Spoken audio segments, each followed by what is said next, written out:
Ką reiškia dvasiškai augti? Tai va, tas yra klausimas, dvasiškai augti. Ar mums reikia dvasiškai augti? Aš manau, kad tai yra pavadinimas, galbūt sąmonės plėtimosi, tokio platesnio požiūrio, tokio matymo, labiau panoraminio vaizdo, negu kad mes pripratę va taip žiūrėti. Tai va tas augimas. Ir dvasinis tai yra aplamai atsisukimas į save. Į save. Kas tu? Tas suvokimas toks bendras. Va šitas. Galima sakyti, praplėsti akiratį, taip?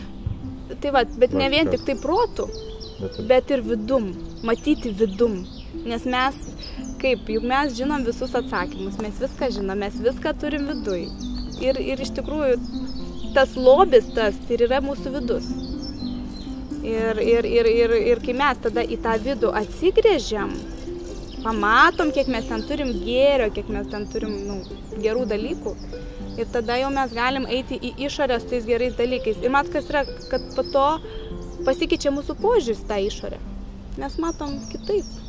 Kad ir žmogus mes matom, galbūt kažką negerai daro, bet tu tiesiog priimi, tai taip yra ir viskas. Tu jo nebevertini.